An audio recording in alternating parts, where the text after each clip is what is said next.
Hello there everyone and welcome back to the channel. It's-A-Mii here. Today we're doing something a little bit different. We're making a wish list of games that I would like to see get a physical copy on the Nintendo Switch in the future. There are so many great games that are trapped on the Nintendo Switch eShop that I would love to see get a physical release, even if that's through limited run, right? Even if that's through Fangamer. Some sort of physical release for these games I think would just be so great. So I've compiled a list of about 15 or so games here that I would like to see get a physical release here in North America. Now some of them actually do have physical releases in other regions, namely Japan, but I would like to see them get English releases if possible. Let's get into it. Alright, so we'll kick things off with games that actually do have releases in other regions, like I said, mostly in Japan. There are quite a few games that have seen releases over there physically that I would love to see brought over, especially because a lot of them, for whatever reason, don't have English on the cartridge. So I've handpicked a couple that I have imported out of my collection that I would like to see. Starting off here, this one just got an English release earlier this month or late in August, and that is Mama Bakaru, or as we know it in the West, it's just called a Bakaru.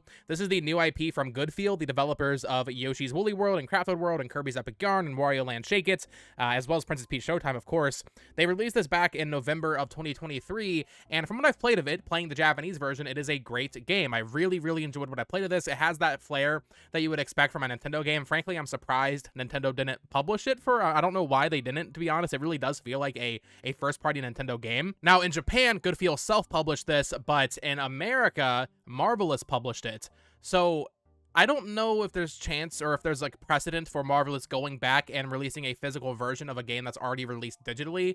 I think the likelihood of this one is pretty low because of that. Like, they announced it and released it in like 3 weeks. Like, it was very like uneventful. Like, they did not give it much fanfare, so to speak. So I feel like they kind of just localized it. They helped out Goodfield with publishing, and then they just kind of pushed it out. It doesn't feel like they really cared about releasing it, which feels weird. You would think if they're putting money into it, they would want to give it the grand release event that it should have had, but they kind of just quietly release it on the eShop. It's like $40 on the eShop, which for me is just too much to pay for a game that I already have a physical copy of, but I just want to have in English, right? So if there was a physical version, I would be more willing to buy it again. So I would really hope that in the future we can maybe see, if Marvelous doesn't want to do it, maybe they partner with LRG or Super Rare or some company to make a physical version of Bakaru, because it is a really great game from what I played, like I said, and it's sad that we got our dream of it being localized, but we did not get a physical copy. Very frustrating in a way.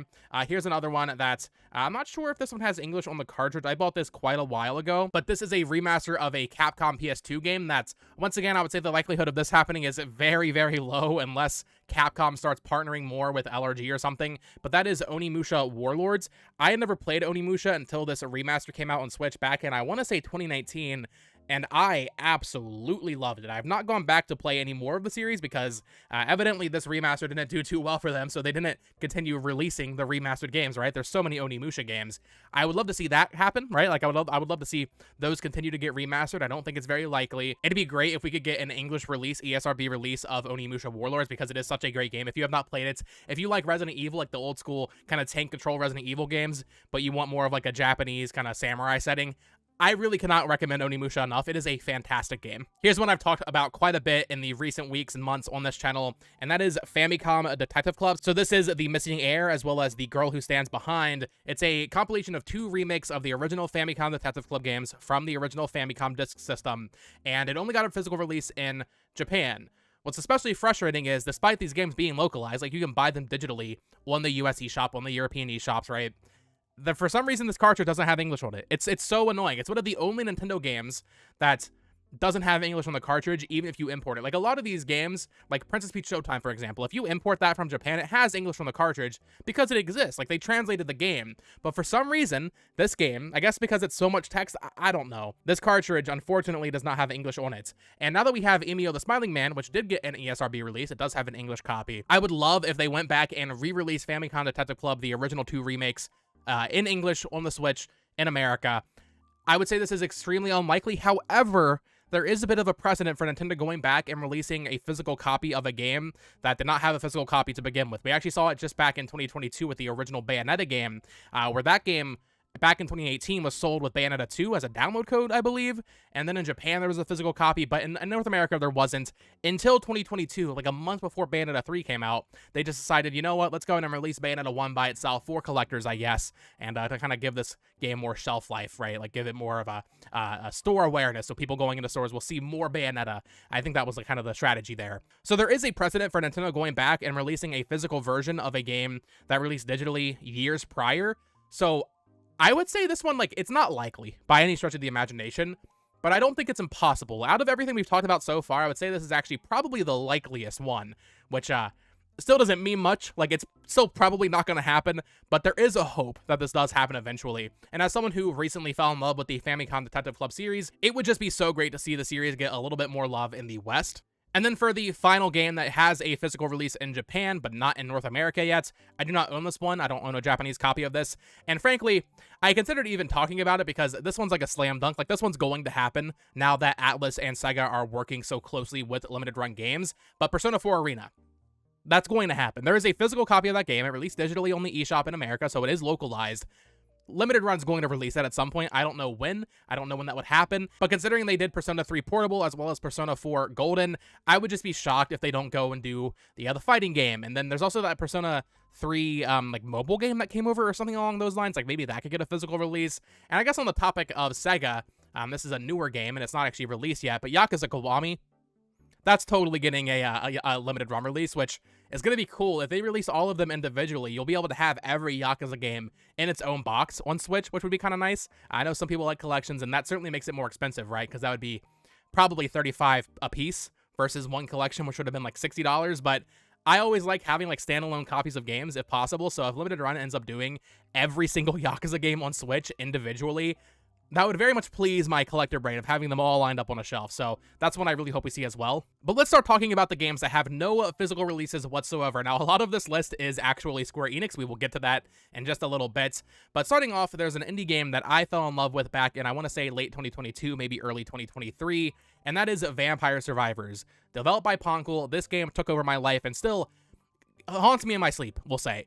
Vampire Survivors is so much fun. It's such a simple game. I actually put it in my top 10 list. I think it was last year it came out on Switch, so it would have been last year that I really got into it. But basically, you play as all these different characters, and they all have different abilities, and you're getting these weapons, and you're kind of comboing in them and leveling them up, and hordes of enemies just kind of run into you, and you have to kill them and survive as long as you can. It is such a simple concept. It is such a simple game, but it is so addictive, and out of every indie game on Switch, this is the one that I want to get a physical more than any. Now, what's funny is Vampire Survivors is a very cheap game. It's like a $5 game on the eShop, and I think that might be why it hasn't gotten a physical release yet, despite being so popular. They've been releasing paid DLC packs like every few months. I think we might have 4 of those now, so the total value of this game might be up to $15.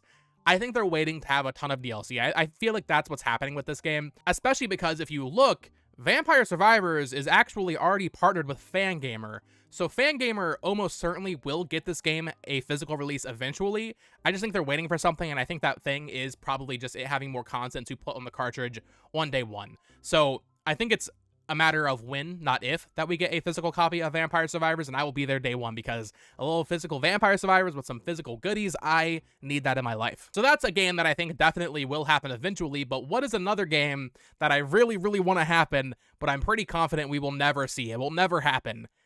Portal Companion Collection. So back in 2022, Valve released Portal and Portal 2 on the Switch, on the eShop, in a collection. They did not release it on PlayStation 4, PlayStation 5, Xbox One, Xbox Series X. I saw that.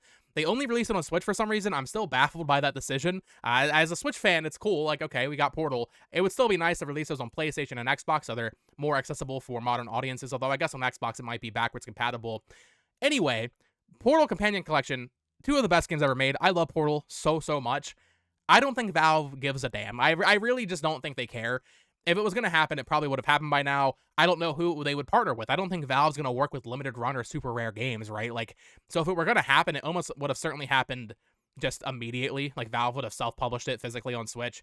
So this is one that I just don't think will happen simply because Valve operates on their own schedule, right? Like, they really don't seem to care what anybody thinks. They just kind of do their own thing. They release a game every 5 years. It becomes the biggest game ever made, and then they just go back in hiding for 5 years. So, unfortunately, as much as I want to see Portal Companion Collection, and then maybe if we ever get, like, Half-Life ports to the Switch, like, it'd be so cool to have all of them physically on Switch, I just don't think we're going to see this one happen, but that is probably, that one's like a top 3 for me of like wanting this to really get a physical release, but I just don't think it's going to happen. Next up, let's talk about 4 different Square Enix games that have only seen digital releases in the West. Actually, more than 4, because one of them is a trilogy, and that is the Voice of Cards trilogy. Now, admittedly, I am not that familiar with what these games even are. All I know is they are Square Enix published games that Yoko Taro directed, the director of Nier Automata. He made these games, basically, and they released digitally on the eShop. All 3 of them came out within a year, I think. They got pretty good reviews. I've always been very intrigued by these, but unfortunately, they only released digitally everywhere. Never got a physical release anywhere. So that is one that I would love to see happen. And here's the beauty with the Square Enix stuff. I think they all have a chance of happening. Maybe not one of these that I'll talk about, but we recently saw that Square Enix is partnering with Red Art Games to release Romancing Saga Minstrel Song, the remastered of the PS2 game. They're releasing that in America, even though it already had an Asian English release. So Square Enix is willing, if there's other publishers, interested, to go back and release physical copies of games that, like, otherwise, I mean, that one actually did have one, but, like, they're willing to go back to the well and release new physicals of old games. So I think most of these have a chance of actually happening. So Voice of Cards trilogy is one that I would really like to see, just because it's an entire series of games that is trapped in the eShop, and it would be so cool for that to be, preserved forever physically. But also one that's, this is the one I don't think is very likely, is Final Fantasy 15 Pocket Edition. So here's my reasoning for this. The Switch is one of the only places that has Final Fantasy 1 through 6 physically. It has Final Fantasy 7 and 8 physically. It has Final Fantasy 9 physically. It has Final Fantasy 10 and 10-2 physically. And then it also has Final Fantasy 12 physically, as well as some spin-offs for the Final Fantasy series. Final Fantasy 15 Pocket Edition is not a mainline Final Fantasy game. It is a spin-off of Final Fantasy 15. However, it would be really cool if, let's say, one day we get Final Fantasy 13 physically on Switch, right? Like, I think that will happen eventually. Maybe it'd be on Switch 2 at this point. But then also 15 Pocket Edition. We'll never get 15 on Switch, but it'd be very cool if you could say, okay, you can play Final Fantasy 1 through 15, not counting MMOs, physically on Switch. That's basically my thought process. We have every other Final Fantasy game physically available on Switch, except for Pocket Edition, even though it's like a meme, right? Like, no one likes Pocket Edition. I actually do like Pocket Edition. That was the first way I actually played 15, funny enough. I would like if that got a physical release. I think out of every Square Enix game I'm listing here today, that's probably the least likely, because I think Square Enix doesn't care. I think out of all of them, I think they truly do not care about Pocket Edition, but it would be really cool if that got a physical. Next up is a Square Enix game that originally came out on the PS3 and Xbox 360, but for some reason saw a Switch remaster back in, I want to say, like 2018. Like, it was pretty early for the Switch, maybe 2019, and that is The Last Remnant. Now, this is another game similar to Voice of Cards that I'm not that familiar with, but I've always thought looked really cool. This game did not review very well. It has like a 60 on Metacritic, I think, so the likelihood of this coming over physically is probably not very high, but if we're seeing Red Art Games working with Square Enix to bring over these Saga games to America for the first time in a physical ESRB release, who's to say they can't do Last Remnant? It's not something that I think many people would really care about, but as someone who loves Square Enix games and has always wanted to play Last Remnant, even though it did have softer review scores, it would be very cool if this ended up getting a physical here. And then finally for Square Enix is a collection of games. So, of course, if you're familiar with Switch collecting, you know we already had one collection of Mana games here, the Collection of Mana. If you didn't know, they actually released another collection of games on the eShop back in, I want to say 2022, maybe 2021, and that is the Collection of Saga. So this is a collection of the original Final Fantasy Legend trilogy on the original Game Boy, so Final Fantasy Legend 1, 2, and 3, which, of course, if you are not familiar with it, these are basically the original Saga games. This is what Romancing Saga is. They just called it Final Fantasy Legend in America to try to sell it. This got an eShop digital release a couple years back, and it always kind of perplexed me that this one didn't get a physical, because it actually has Final Fantasy in the name, which, say what you will, that still applies. Like, that will simply help sales be better. But then we get these Asian English releases of Minstrel Song and Romancing Saga 2 and 3, and Saga Emerald Beyond just got one. It's weird to me that Collection of Saga, these 3 Game Boy games, did not get a physical at all, when Collection of Mana did get one, which, to be fair, Mana is a more popular series than Saga, like, absolutely. But it's still, like, both are still very niche, right? So to get all of these other physical Saga games on Switch, but then not get the Collection of Saga, the trilogy of games that started it all on the original Game Boy, is very weird to me. This one, similar to Voice of Cards and even Last Remnant, I think is not, I'm not going to say it's likely, but considering Red Art Games specifically is doing Minstrel Song Remastered, I think Collection of Saga actually has a decent-ish chance of happening eventually. And out of all 4 of the Square Enix games I talked about today, that is the one that I want to see the most because we have every other Saga game physically on Switch except for that one. Please make it happen, Square Enix, please. Alright, let's talk about some things that I think are not going to happen that make me very sad. So obviously, if you all know, Xenoblade Chronicles 2 Torna, one of my favorite games ever made. Torna specifically, I think is honestly maybe even better than the base game. I know that might be crazy to say. Torna is fantastic. They released this DLC on a cartridge back in 2018, and they released a similar size DLC, or maybe even bigger, depending, with Future Redeemed for Xenoblade Chronicles 3. That, unfortunately, did not get a physical release. I don't think there's a snowball's chance in hell that we get a physical of Future Redeemed at this point. It's, we're more than a year removed from that DLC releasing, whereas with Torna, the physical actually came out before the digital release, I'm pretty sure, in September of 2018. So they were on top of it back then. I think they were really trying to push Xenoblade as a brand. I think they're at the point now where they kind of don't really need to. Xenoblade is a known quantity. People know what Xenoblade is. They don't need to keep pushing out physical copies to get that shelf awareness in stores. I would love if Future Redeemed got a physical copy. It does make a little less sense than Torna did because you kind of have to have played every other Xenoblade, whereas with Torna, you can just jump into Torna. It might be a little weird, but like you can start with Torna. And technically, you can start with Future Redeemed. Like, it is a separate save file within Xenoblade Chronicles 3. But there are reasons for, like, maybe why they didn't do that. So, as a huge Xenoblade fan, Xenoblade, my favorite franchise ever, or one of them anyway, right? You can see the shrine behind me. I would love if Future Redeemed got a physical release from Nintendo. I don't think it's very likely. And in a similar vein, I think this is a little bit more plausible, but still not super likely. Back in 2018 or 2019, they released Tetris 99, and then a few months later, they released a physical version of it with a 12-month Switch Online membership. One of my favorite games of 2023 is F-Zero 99. I would love if that happened. This one is definitely likelier than Future Redeemed, in my opinion. I think there is a chance this happens. Let's say, envision this scenario. We're in 2025, the Switch 2 is coming out, Nintendo has nothing to release for Switch 1, or very little, comparatively to other years of the Switch. If they want like an easy thing to put on store shelves for the Switch 1 audience, F-Zero 99, with all the DLC, all the free updates on the cartridge, with a year of Switch Online plus the expansion pack included, right? That's not a bad idea. So it really comes down to how empty their schedule is next year, I think, if we get this at all.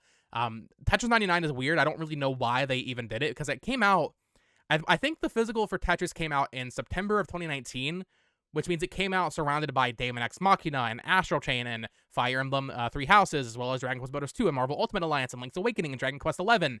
For some reason, they just squeezed Tetris 99 in there for no reason. Like, it wasn't to fill a gap in the schedule. They just did it anyway. So I don't know if they would feel the same or want to do the same for F-Zero 99, but I really, really hope they do, because that is going to be a very sad game when it goes offline, inevitably, in, 5 years, whatever it might be, when you can't play that game anymore. So I would love if they released it physically with some offline stuff, maybe some new modes, adding maybe more of a proper single player to it, and just release it physically for us all to play for years to come, because it is a fantastic, fantastic game. And then finally, to close off the video, I have a few more games to talk about, all of which I think are, one of them is like very likely, like I'm like confident, 99% sure this will happen eventually. The others I'm not as confident about because they haven't had a history of working with Limited Run in the past, although I could totally see them working with Limited Run in the future. So we'll start with that. Telltale. Telltale has a very weird track record and history of physical games. Also, their games are kind of hit or miss quality. They have released a lot of games on Switch, namely the Walking Dead series, seasons 1 through 4. The Wolf Among Us is on Switch, as well as the Tales from the Borderlands. The Batman games actually did get physical. Minecraft Story Mode 1 and 2, seasons 1 and 2. Those are some of the most expensive Switch games. So they have a history of releasing games on Switch and also releasing some physical copies on Switch. Right here, I do have my physical copy of the final season of The Walking Dead here with Clementine and AJ on the cover. I don't know why they didn't release seasons 1 through 3 physically. I love The Walking Dead. Walking Dead, one of my favorite shows ever made. I love the games as well. I would love if we could finally just get all of it preserved on Switch physically. That'd be very nice.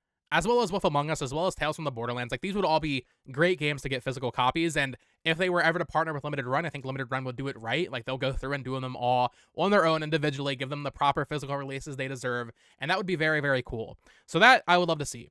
And then the final game I want to talk about today is the one that I'm pretty sure this is going to happen now. A game that I think most of us kind of forgot is even on Switch, because it's like a game you don't think of when you think of Switch. Like, this was a very late port. It was a game that is very graphically impressive on PS4 as well as Xbox One. Hellblade: Senua's Sacrifice. Yeah, I always kind of figured this game actually released on Switch with a pretty great port. Now, obviously, it doesn't look quite as good as the PS4 version, but they managed to get this game running pretty well on Switch, And this is one that I think is a slam dunk for happening through LRG, because LRG has started partnering with Xbox for games like Pentiment and Grounded and Hi-Fi Rush. They own Hellblade. Hellblade 2 in of itself doesn't even have a physical release, so I can imagine a scenario where LRG announces Hellblade 2 getting a physical release on Xbox Series X and probably PS5 when it gets ported to there, because it will get ported to there. And then at the same time, because Hellblade 2 is certainly not coming to Switch, they're like, hey, we're also doing Hellblade 1 on Switch. I think that is totally possible, and I think that's actually very likely that we see that happen in the near future. I like Hellblade. I don't love Hellblade, but it would still be really awesome to get this third-party game that was initially exclusive to PS4, that then came to Xbox One, then Microsoft bought Ninja Theory. Now it's like an Xbox franchise, even though it started on PS4. And then it got this weird late port after they bought them to Switch. Like, it'd be very cool, basically, is what I'm saying, if we could see, after all these years, Hellblade: Senua's Sacrifice getting a physical copy on Switch. So that is going to do it for today's video. Of course, subscribe here for more Nintendo Switch collecting videos, news, all that fun stuff. And let me know down in the comments below, what games that don't have physical copies do you want to see get a physical release on the Switch? I'd love to hear your thoughts down in the comments down below. I'm sure there's games I missed. I'm sure there's other things I can talk about. If this video does well, maybe I'll do a volume 2, because while I think most games that I really care about have physical releases, there are still a lot that just have been lost to the eShop or been lost to being only released in Japan, for example. So there's always more to talk about here. So let me know your thoughts. Of course, subscribe here. Follow me on Twitter at BoTalksGames. Check out my Nintendo news channel at BoTalksGames as well. And until next time, folks, peace.